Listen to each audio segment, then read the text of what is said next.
Hello everyone, कैसे हैं आप? आशा करता हूँ अच्छे होंगे। आज जो अपना टॉपिक है, जैसे कि मेरे कुछ मुझे मेल आई थी।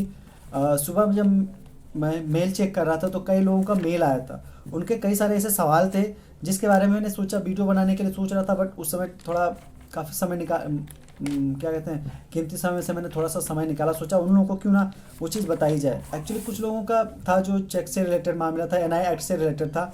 होता क्या, इसमें यूपी के कई लोग थे, उन्होंने पूछा था कि जो चेक की जो नोटिस इशू करते हैं उसके बारे में पूछा था। तो देखिए, मैं उनको बताना चाहूँगा, देखिए जब आप चेक बैंक में सबमिट करते हैं, आपको जब चेक वापस मिलता है तो उसके साथ में एक रिटन मेमो मिलता है जो बैंक वापस करता है। उसमें रीज़न लिखा होता है किस कारण से आपका पैसा वापस क्या कहते हैं, चेक आपका विदाउट पेमेंट वापस हो रहा है, उसका रीज़न लिखा होता है। तो जो पर्ची मिलती है, जो उसमें डेट पड़ा होता है, उस डेट के क्या कहते हैं, आप 15 दिन के अंदर, ठीक है, या जो डेट मिलती है, ठीक वैसे जब चेक बाउंस होता है 30 दिन के अंदर, ठीक है, आप जो कंप्लेनेंट होता है उसको क्या नाम है, 30 दिन के अंदर जो डेट, जो रिटर्न मेमो मिलता है उसके 30 दिन, उस डेट के हिसाब से कम 30 दिन के अंदर, ठीक है, एक महीना नहीं, केवल 30 दिन के अंदर आप जिसने आपको चेक इशू किया था उसको आप लीगल नोटिस डाल सकते हैं। लीगल नोटिस आप बाय एडवोकेट द्वारा डाल सकते हैं, और कंपनी, अगर कोई कंपनी तो कंपनी भी डाल सकती है, या कोई इंडिविजुअल है तो इंडिविजुअल भी लीगल नोटिस डाल सकता है, बट बाय एडवोकेट वाला बेटर होता है। तो आप बाय एडवोकेट से लीगल नोटिस डाल सकते हैं, उसमें पेमेंट की डिमांड रख सकते हैं, मांग सकते हैं। अगर पार्टी नहीं मानती है तो आप नोटिस डालने के 30 दिन के अंदर आपको नोटिस डालना होगा, ठीक है। उसके बाद में, अब नोटिस जाने के बाद में कम से कम आपको 15 दिन वेट करना पड़ेगा।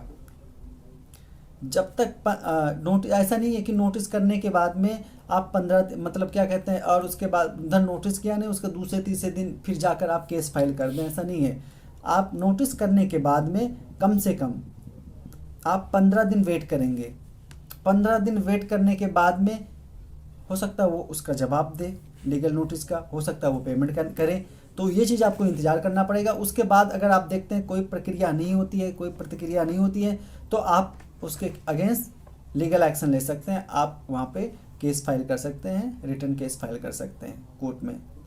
ये आपका केस जो होगा वो सीएमएम के यहाँ चलेगा, चीफ मेट्रोपॉलिटन मजिस्ट्रेट के पास में, और एनआई एक्ट का, और आपका केस फाइल होगा वहीं पे चलेगा, नोटिस करेंगे।